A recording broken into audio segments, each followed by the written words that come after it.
very important to not really get caught up with like the music industry and all the nonsense of like content this, content that, and like just really remember like the deeper purpose of it. And the reason that you're doing this is because you want to impact people.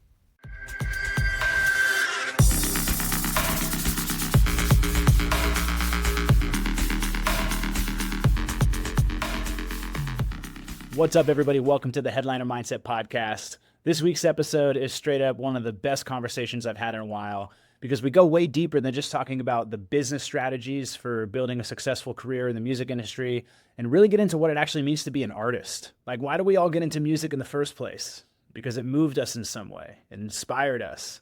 And I have no doubt in my mind that this episode is going to get you back in touch with that inspiration. This is Nostalgics. Nostalgics, welcome to the show. I am so excited that you're here, and I want to first shout you out because you are one of the very cool people that I didn't know, I didn't have a relationship with. We just started following each other on Instagram, and I was like, yo, you down to hop on? No questions asked. Hell yeah, let's do it. So thank you for just being an easy fuck yeah, and stoked to have you here. Thank you. I'm very excited to be on the show, so thank you for having me. I was actually driving around one day, like getting to the studio, and I put on your podcast. I think I was listening to the episode that you did with Ghastly, and I just thought Oh, it was cool. so insightful and so well done. So I immediately like had to follow you after that. Oh, well, thank you so much. And yes, shout out Ghastly, one of my favorite people in the music industry. Such an awesome dude. That is such a good episode. If you guys have not listened to the Ghastly episode, like he was one, when I started this podcast, he was one of the first people that I thought of because I knew his story and like he just has this really wild, inspirational story. He's also a very just animated person. So that's a really fun, entertaining episode. If you guys haven't listened to it, go back and check it out. But not before you finish listening to this episode, because this one is about to be a fucking banger. So let's go ahead and dive in. I Absolutely. would love to start off hearing about your journey as an artist because you're doing it all. You're producing, you're singing, you're songwriting, you're rapping. Like you are a true artist. And so I just want to know a little bit about your history with music. How did you get started making music in the first place? Since I was a kid, I always loved art. I was very artistic and I was just always drawn to expressing myself through art, whether it was drawing or making things or making films or whatnot. So I've always had a very creative mind. And for me, I always get a lot of fulfillment from making things. That's just always been my thing. Um, I always wanted to be in music since I was a kid. I wanted to be a drummer. I wanted to be in a band. I wanted to play guitar. I Hell kind of yeah. always just wanted to do it all. And when I was younger, I did actually try to, I got a drum set when I was a kid. I took guitar lessons. So I definitely always tried to play around with it, but I never really felt like music was like my thing. It always kind of felt like it was my passion. Because I just didn't know how I could ever make it into my thing. I always thought you're either like born with it or Yeah. you're not, you know? Yeah, for sure. And so you were taking a stab at playing guitar, playing the drums, making music. When did it really grab you? Like, when did you really start diving into it and taking it seriously? So when I was starting out in university, I was going for film production, and at the time I'd fallen in love with dance music, and I'd spent a year going to festivals, and it was just my biggest love and thing that brought me the most passion and fulfillment. And I kind of had this wild thought that I was like, I kind of want to play around with it for fun and learn how to DJ and just, try to maybe do like a show just to see what it's like. And then that's it. That's all I'm going to do. And I'm going to just leave it there. I think it was like the first month of university where I got this little DJ mixer off of Craigslist and I was in my dorm room just jumping around doing like the worst transitions I could possibly do. But just having a lot of but like, but loving it. Yeah, just having a blast. oh my God, the worse the transition was, the better I thought it was like at the time, just because I didn't know what I was doing. So I was Yeah. having so much fun, just like a little mixer, blasting music and just having like a blast, honestly. That's such a key ingredient, having a blast, having fun. I think a lot of people are kind of in the crowd and have that awesome festival experience, and they're looking up at the DJ and they're like, I want to be up there. I want to like, it's like the sights are already set so high. Like I want to be playing main stage in front of 20,000 people. And I love that. Like you kind of had a different approach. You're like, I just kind of want to fuck around and find out, and like just maybe just play one show and just have a little bit of fun. Yeah, that was kind of the goal. I never like I just didn't think you could do like what Martin Garrix is doing. So I think at the time when I was getting into production, it didn't feel as accessible, I think. I just thought that, you're either Martin Garrix or you're not. I didn't know that Yeah. there's like all these different levels of it and you can like work towards something. So I was just doing it for fun because I just thought it was really cool and I really love dance music and my big thing was I just wanted to learn about it because it was just so fascinating to me. So I kind of just spent some time learning how to DJ and I had this goal of just playing one show and I was like, I'm gonna just do one show and then I'm done. That's it. I Yeah. was like, just one show just to see what it's like and then I'm gonna, put this away. That's all I want to do. And then I did the show eventually after like 3 months of me DJing and learning and it kind of just kept snowballing where one opportunity it kept leading me to the next opportunity, then the next opportunity, and then somebody would have been in that room and they saw and they're like, hey, we want you for this. And I just kept doing it and I kept going and I just kept getting better and better and better. And I think just seeing my progress and how I was actually like really good at this thing and just seeing how much better I was getting just really fueled me because I was like, you Mm. know what? Like, I want to see how good I can actually get at this. And I just kind of kept doing it for fun for maybe like a year or two until I got to perform main stage at this festival called Paradiso at the time. I won this Oh contest yeah. to, do you remember that festival? I remember that. Was that like Seattle or something? Where was that at? Yeah, it was at the Gorge Amphitheater. At the Gorge, yeah. Okay, so you said you won a contest and you got to play main stage at Paradiso? Yeah, I got to do like the opening set at that festival. Yeah. And there was like no one in the crowd yet. The doors were basically closed for my set, but I was just dancing around, big stage, and security guards were dancing with me. And it just really made me look at it differently because by the time I walked off the stage, there's maybe like 30 to 50 people that were like running down and excited to like dance to the set and see what I was doing. And I remember just walking off that stage that day and being like, I really want to do this for real and make Mm. music that people are excited about. I love dance music so much, and I want to have that song that really makes people feel something. Like when I go to a festival and I'm running around and I'm like, oh my God, this is the song. I can't wait for the artist to play this song. I want to be able to do that for people, and I want people to really feel something from what I'm creating.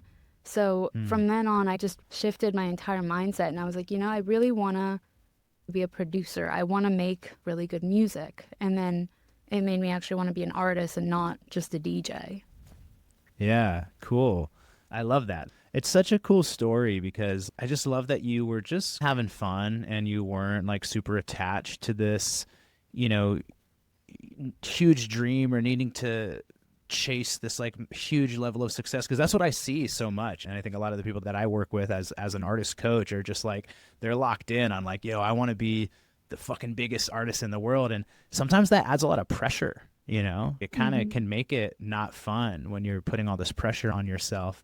But you did make that shift. You did make that shift from it being like, okay, I'm just kind of having fun and I'm DJing, but now you're starting to see some success and starting to see some potential of what it actually can become. So how did your approach change once you started to shift into the artist mindset and taking it more seriously? I just started to realize how much goes into it. And I realized Yeah. how difficult it is to learn Ableton and how difficult it is to actually like make a good song. So I started to Yeah. just really put my head down and work away at it. There was a point when I was learning Ableton and I was in this artist development program called Cosmic Academy, where I was learning music Oh production and yeah. learning more about the industry. I was also working 2 or 3 jobs at the time. So I was like just basically doing nothing but working and making music. Yeah. You're grinding. You're grinding. It almost seems like that is an inevitable rite of passage for artists, right? Just to get good. There's kind of no way around putting in the time, putting in the energy, putting in the hours. Especially most people have to work a job as well and pay the bills. So, how was Cosmic Academy? I know a lot of people, I've had clients that have done that before. I hear a lot of good things about it. What was your experience like there? Oh, they're absolutely amazing. Justin and Yeah. Zach are just the best people, and we still keep in touch till this day. The amount of times Hell like yeah. those guys have just called me just to check in and be like, "Hey, how's everything going? How's music? How's this? How's that?" Um, I think the great thing about that program is you learn a lot, but you also are put into this community Yeah. of a Yeah. lot of other people that are trying to learn and just as hungry and just as excited as you are. But everybody in the community is so supportive and loving. So it feels like you almost have a family and you're not really doing it fully by yourself just because there's so much support there. It's so important. I have a coaching program of my own, the Headliner Mindset community. Shout out Headliner Mindset fam. I've got like 60 people in this community, and it's like, it's so important. It's so important to have support, to have homies, to have peers, whether that's in an official coaching program or just your own circle. But especially producing can be so isolating. It's just like Hmm. you kind of being a little gremlin in your room by yourself for like hours and hours. And so we really need to connect with other people and collaborate and share resources, and just motivate each other. Like if you are doing it all by yourself, it's going to be really hard and really lonely. So definitely get plugged into some kind of community. That's so important. Yeah, I can definitely attest to that because I've definitely experienced like the loneliness that this world can bring of you just working away and plugging away and just having to give everything that you have and every minute that you have to what you're doing. So I think community and having friends and that kind of support is honestly just so insanely important. Yeah. So when you flipped that switch and you decided you really wanted to go towards being an artist, you wanted to learn making music, you're grinding. You said you're working two jobs. How did you prevent yourself from burning out during that time? That's a funny question because I think I burnt myself out like probably every week or 2 weeks. I think I was just really like I had a really high standard for like what I wanted to achieve and I had really big goals, so I kind of just kept going and going and going and I think at the time I made so many sacrifices where, when my friends were going out every single weekend and inviting me to come out to things, instead of going with them, I was always like, "Hey, like I have a lot of things I need to get done." And I would stay home and just be, it's Saturday night, I'm on Ableton or I'm working this job or that job and I'm just pouring everything that I have into this one thing. So I feel like I definitely spent a lot of time burning myself out, and it took maybe till a couple years ago to learn how to not burn myself out. Yeah, well, you know, I think it really does validate just the inevitable reality that you got to grind and you got to hustle and you got to really be committed to make this goal and this dream happen. So besides working hard, and what I'm hearing is also like making the sacrifices, saying Hmm. no to some of the things. What are some of the other requirements for artists that are coming up? You have to be hardworking, you have to make sacrifices. What else do you have to be and do to really make it in this industry? I think the biggest thing is to create the foundation properly.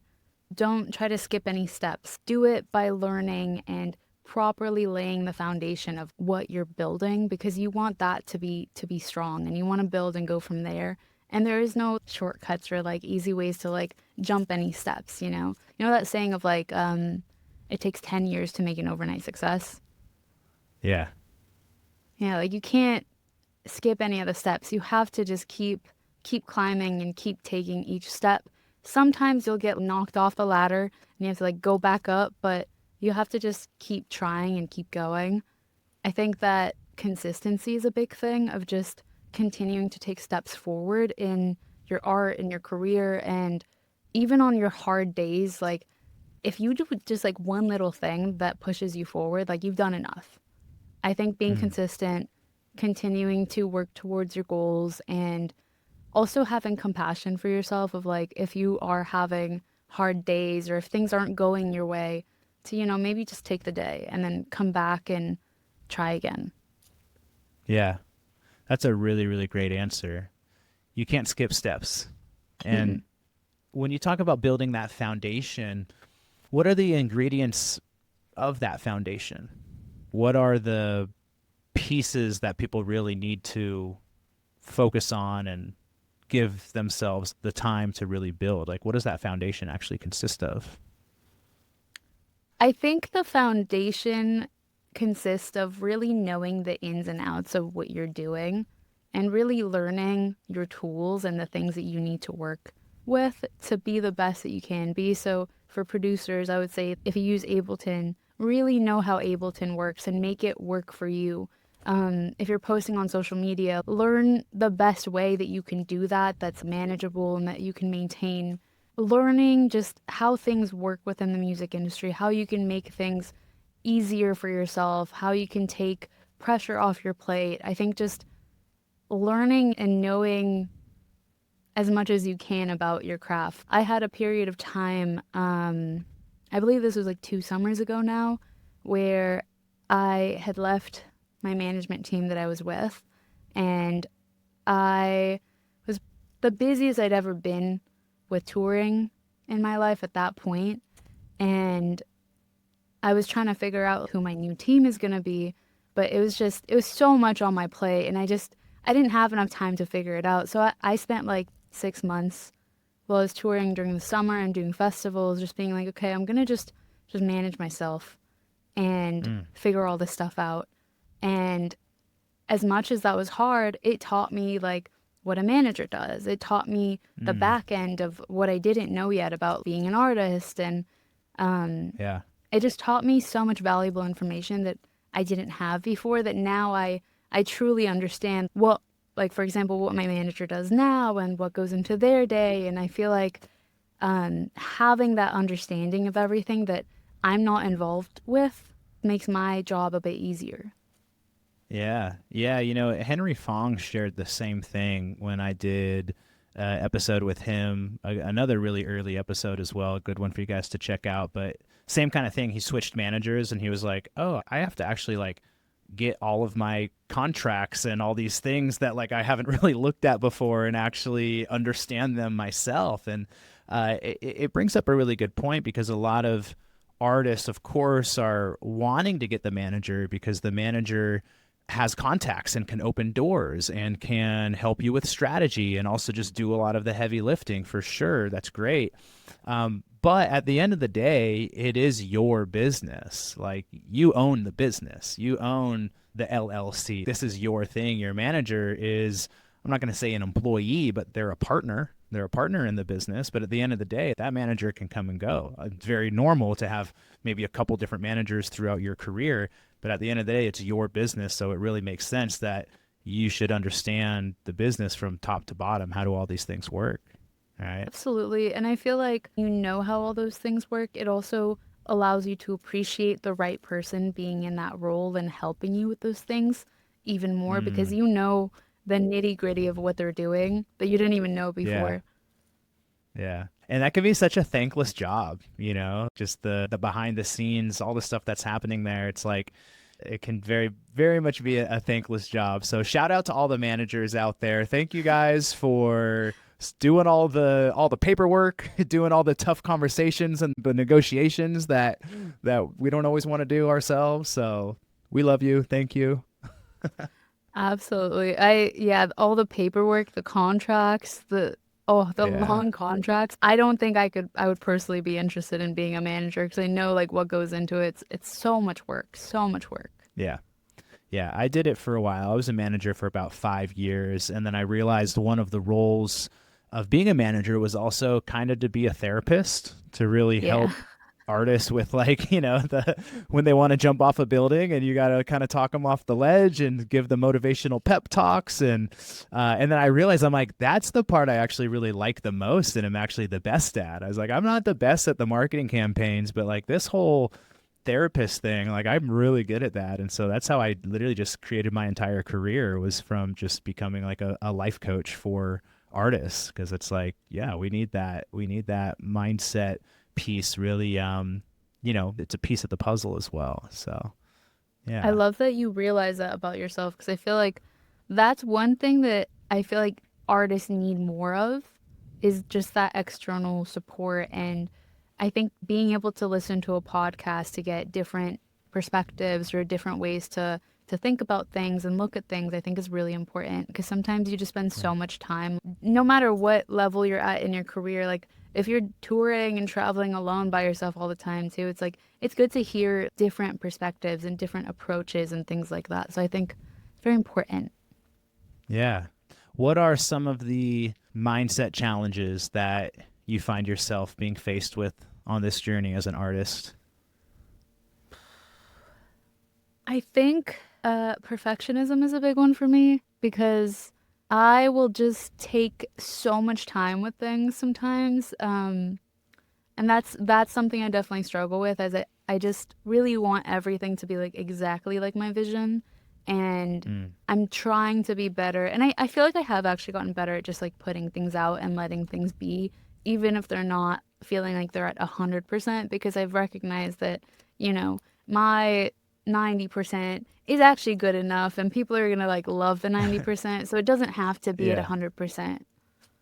Yeah, yeah, and in art, especially when the with the actual music, it's such an interesting thing because when is it ever really done? There can always be another thing tweaked. There can always be something added or taken out. It's like you could work on something for years and have it never really be finished.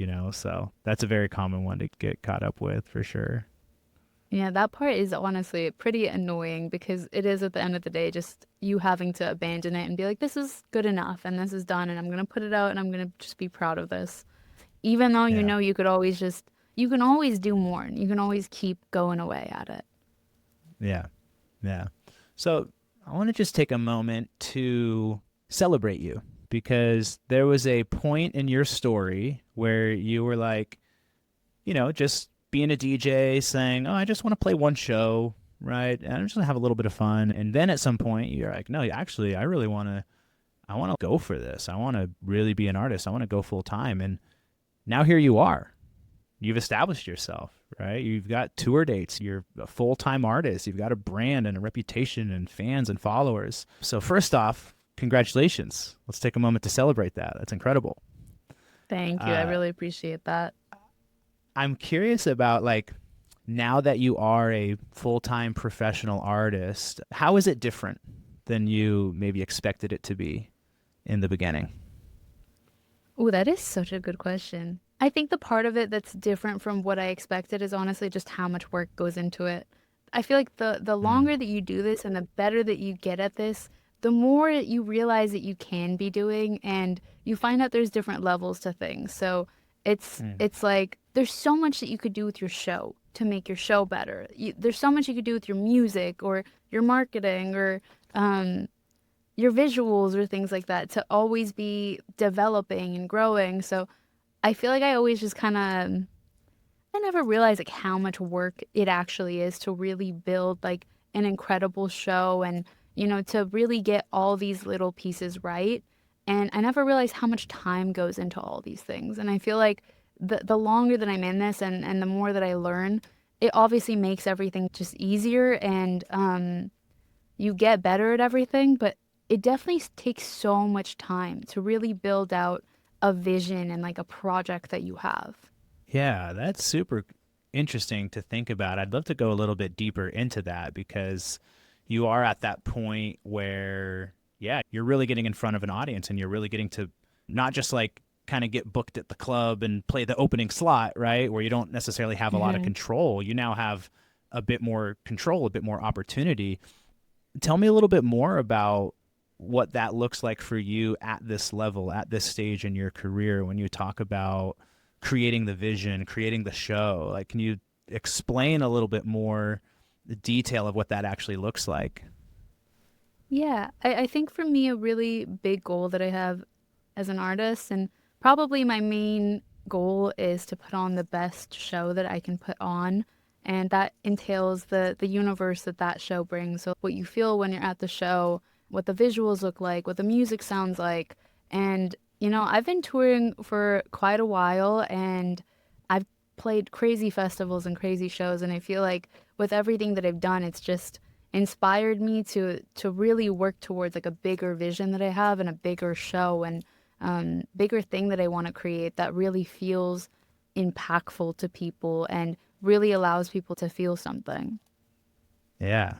So, what is the vision of the Nostalgics universe that you want to create, that you're working on creating right now?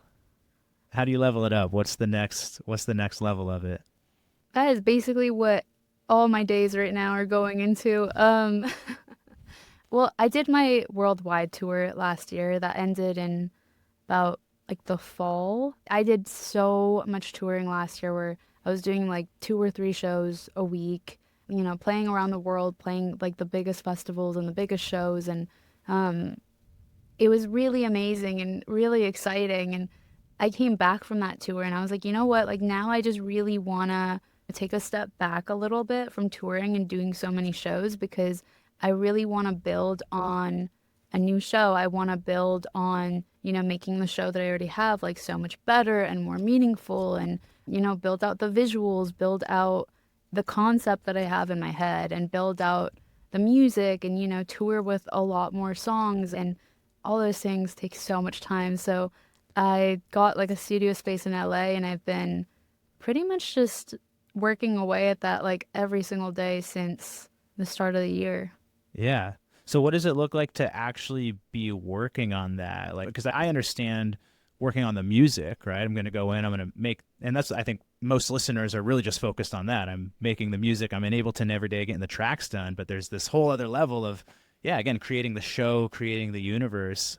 You said even just starting with like the concept, I guess, Hmm. right? Like, I'm curious about your thought process when it comes to that. Is it like, there's just a theme for the show? Is there a journey that you're imagining taking people on? Like, take me into the creative process of that. I find it so interesting.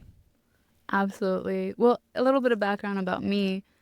I do come from a background of film production, so I've always been very creative visually. So that's one thing that I've always loved and an aspect that I really want to bring to my shows and a really big focus that I have for the next years to really bring that to life, which is something that takes a lot of time to build out. But for me, I think the next phase that I want to move into is more storytelling and really creating an experience. And I think that for me all comes from like a concept and a story. And for me, I have the story that I'm building on and I think right now it's all the little moving parts of, what are the visuals that tie into that? How does the story make sense within the realm of this world? It's a lot of like, it's a lot of moving puzzle pieces, I guess. It's just my brain is just like a jumble of like thoughts and artistic things. And I have like a whole book of like what I'm writing out and working on, but it's kind of the world that goes along with the music and the experience that you'll Yeah. get at the shows. Yeah. Universe building, right? That Yeah. really is that next level. Now, were you thinking about this when you were at an earlier stage? Were you already visualizing the big picture of like someday this is what I'm working towards? Or is it only now that you're kind of at this higher level, you're further along, that now you're starting to think about that? And really, my real question is, should people be thinking about this kind of from the beginning, right? And maybe it's still 3 years down the road or 5 years down the road, but does it make sense to kind of be building that universe even from the beginning, or is it something that you kind of don't need to worry about until later on?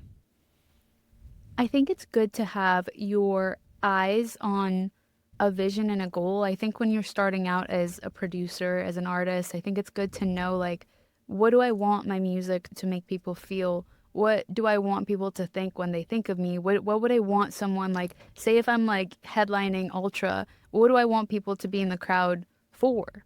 Why are they Yeah. there? Like, what are they there to feel? So I think it's good to think about those things because even like early days, you're essentially creating all these things, right? You're creating all this music, you're creating videos, you're creating visuals, and all that I think ties together. And I think when you have it have a bigger purpose and tell a story, I think it's a great goal and thing to know like early on. But also as an artist, you learn so much while you do this that, in the beginning, there's just so much that you don't know and so much you learn just through the act of playing shows, through making music. So in the beginning phases, I think it's hard to know exactly what you want because you don't even know what's possible yet.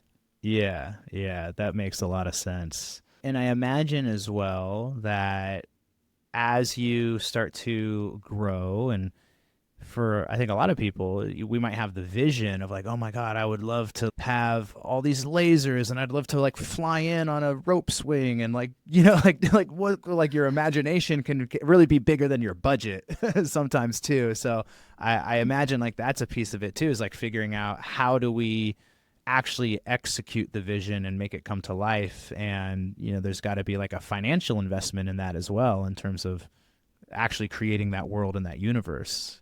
Yeah, absolutely. Doing this stuff is definitely not cheap. You are investing a lot, and that's something I've always been doing since the beginning of my career is just investing into what I do in the art and the craft. And it definitely is a lot, but I think the most important thing is to just work with what you have because whatever you have is enough to make it happen. You don't need to be over expanding yourself or spending all this money to make something happen because I feel like a lot of the best things are just the things that you can just make organically rather than Mm. needing to spend a bunch of money. Like, obviously, when the money comes and you can do cooler, bigger things, that's amazing. But, till you have that, there's so much more that you can do.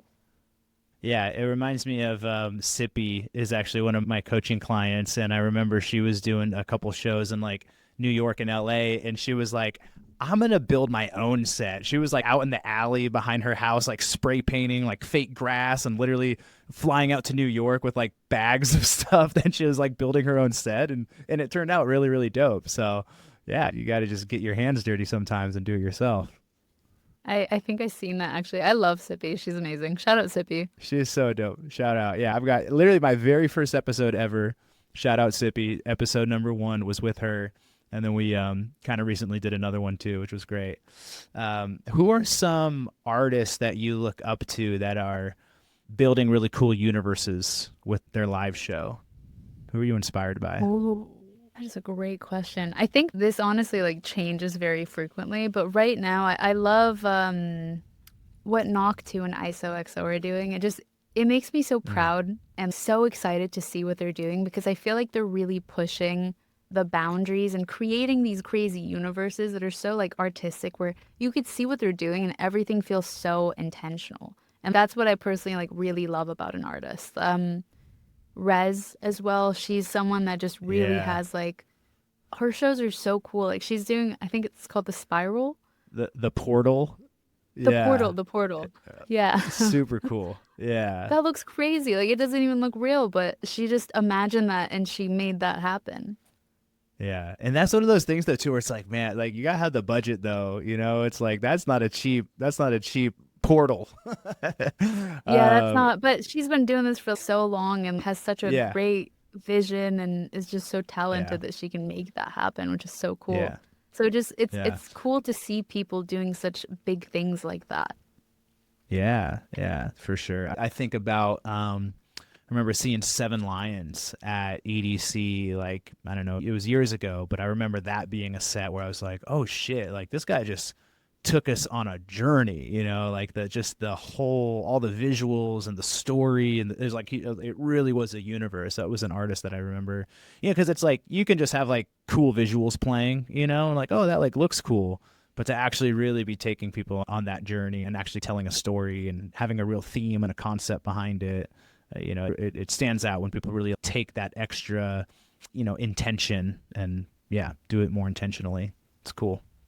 hmm And I think it also goes back to what you really want as an artist because you could also not do that and you could just have visuals playing and go DJ and do like cool big sets or whatever and not have that. But I think if you want to be the kind of artist that's more in storytelling, like I think being intentional and really thinking about all these little things does Yeah. really matter. And these little things, I think, just take time to figure out. Yeah, for sure. How would you describe the nostalgic brand? What is your brand all about? Because you already have a universe that you've created, right? How would you describe it? What's it all about? My brand is about empowerment and making people feel like their best selves and feeling like they can overcome anything and overcome whatever's going on in their lives to be the strongest and best versions of themselves. That's just something that I feel like I've just really overcome a lot in my life. And something that's really important to me is being able to give that back to people and allowing other people to really feel powerful and feel like their best selves and helping with just what I've been through or with my music or through the art that I put out. That's beautiful. I love that you have such clarity around that. Thank you. I wrote a quote down. I saw this on one of your posts. You said, your new life really does cost your old life. Oh, yeah, I know that post. What's that referring to? Over the past couple years, I've gone through a lot of just big life changes outside of music. And, at the same time that I was going through my worldwide tour, I was also going through the most difficult, hardest breakup that I've ever experienced. And, had to Mm. kind of heal while also touring alone and making so much happen and putting out an EP and showing up for so many people. And I'm like, going through it and I'm going through the worst of it. Mm. And I'm like Yeah. dedicated to be like, I'm going to do my best with these shows. I'm going to put everything that I have into this. And I'm like, there was one day I cried in 3 different states. So I'm like falling apart while also just trying to, go do these shows and like really give to people and put out art and stay consistent. And I was really set on making everything happen and healing at the same time, which is a lot to I think go through. It's hard.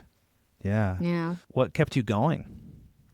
I think the desire to want more and to want better. Tell me more about that. To want more, what? I think just wanting more for myself and wanting to put myself in the best situations that I can put myself in with my life. And, you know, I have a dream and I'm touring and I'm traveling around the world. And even though at the time it was really hard because, you know, I'm going through a breakup and I'm feeling so lonely because of that. And then on top of it, like I'm in airports during like around Christmas time when everybody's with their families and I'm like just Yeah. traveling alone and it's really difficult. But I just knew that I was like, I just need to heal and I just need to keep working on being the best version of myself because I deserve that and I deserve to give myself the life that I've always wanted. And even though it's hard, I'm going to just keep trying and keep taking steps forward. Yeah. That's super powerful. What would you say to somebody who's going through something similar right now?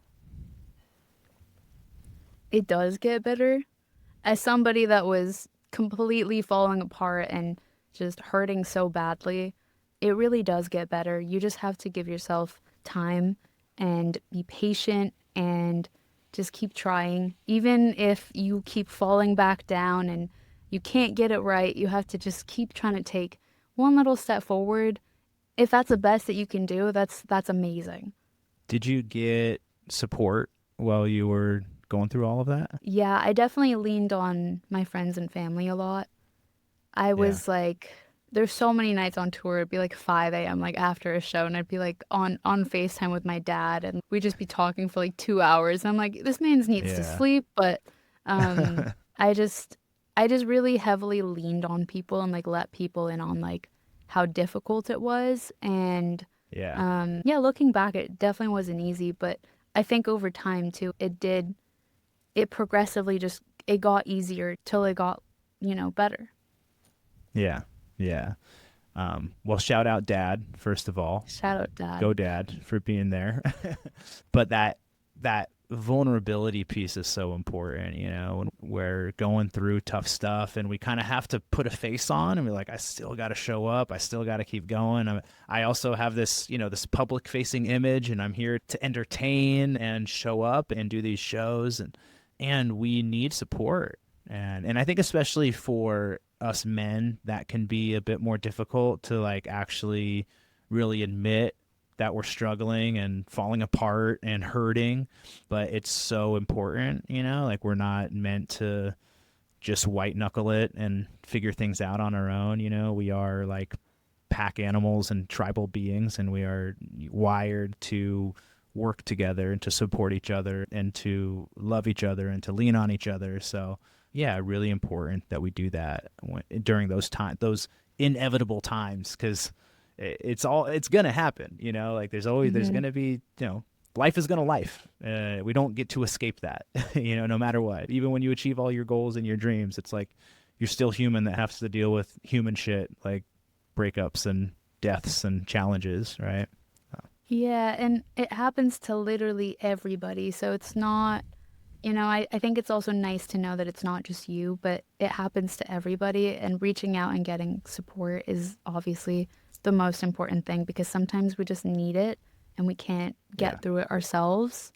And I think I was also really fortunate at that time, though, because I was touring. I also started to kind of lean on the support of my fans a little bit, obviously without like directly telling them that I was going through a hard time. After my sets, something I usually do is like I'll stick around to like say hi to everybody, take photos and hug people. And on some of the Yeah. worst nights that I was having on tour, just, really going through it, I got to have some of the best conversations with fans that just told me how much my music impacted them and how it helped them get through a hard time. And we just got to have these really deep conversations and loving conversations. And I was able to just really see how I was impacting someone else in a time of just being so hurt myself, that it kind of Mm. switched my mindset of being, okay, I know I'm like really hurting right now, but also there's people in the crowd tonight that are like absolutely going through it. Like this person could have also been going through a breakup. This person could have had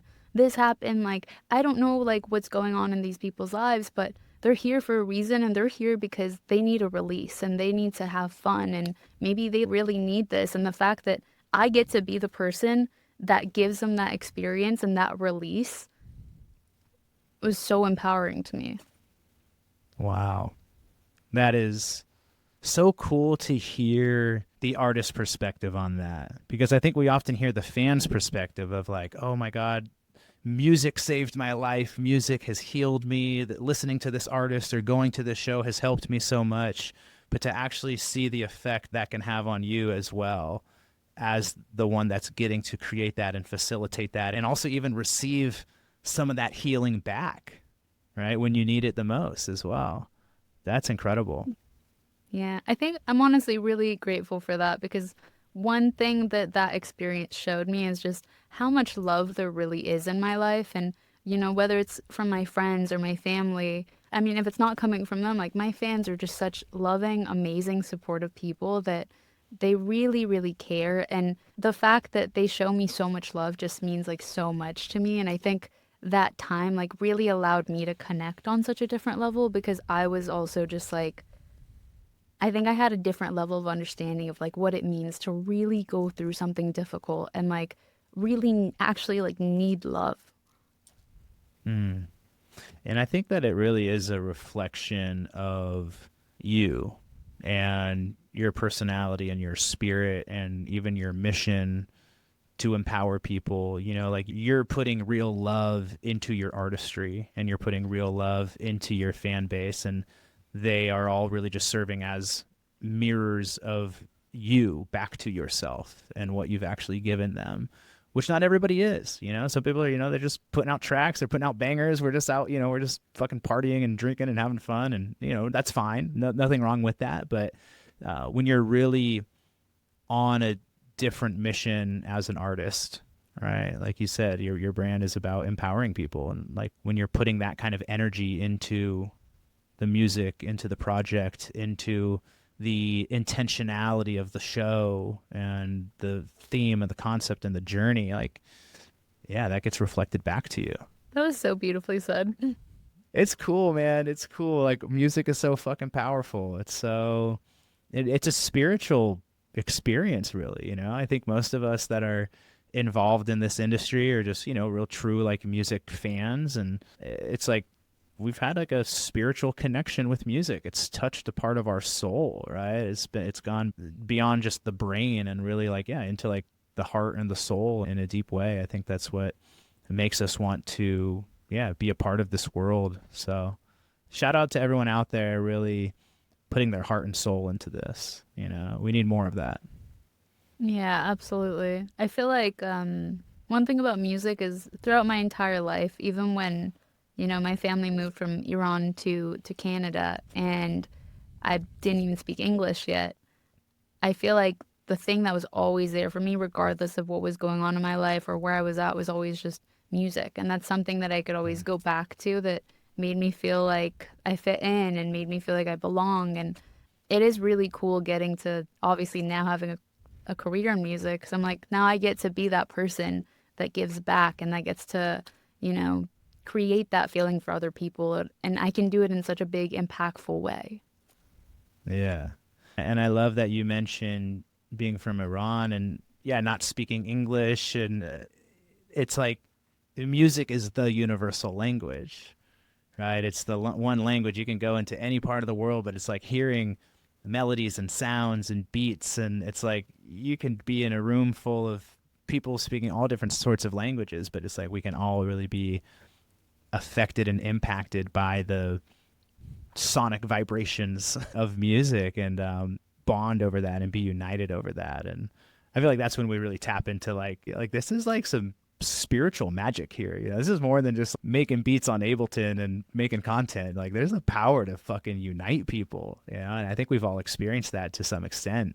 So I don't know, just something cool to keep in mind as an artist, as you're building your universe and as you're making your music, of just like understanding you're almost like an alchemist, like if you really tap Hmm. into the power that you actually have to transmute energy, right, from the universe, into Ableton and actually move out into the world. Like it's a really can be a really deep and powerful process. Yeah, and I think just the fact that you're able to take everything that you've ever been through or take your experiences and put it into art to try to make somebody else feel something, or not even try to, but regardless of you just making that, someone's going to listen to that and feel some kind of way. You're going to help them through an experience, or they're just going to like feel something to your song. And I think that's just honestly the coolest thing. And very important to remember as well, and to not really get caught up with like the music industry and like all the nonsense of like content this, content that, and like just really remember like the deeper purpose of it. And the reason that you're doing this is because you want to impact people. Mic drop right there. Well said. Let's wrap up with this. If a million people were listening to this podcast, which I hope they do, I hope this just absolutely blows up. What's your message to the world? My message is believe in yourself. You're capable of doing everything that you set your mind to. Just keep trying and you can do it. Amazing. Thank you so much for this incredible conversation. I think there's so much in here that, yeah, that I needed to hear, that I needed to be reminded of. I just really appreciate you taking the time and being open, being vulnerable, and going deep with me today. That was really great. Thank you. Thank you so much. I really appreciated this conversation as well. And I feel like there's so much that just hearing us talk about reminded me about. So I'm definitely going to be working on some music tonight. Let's go. Let's go.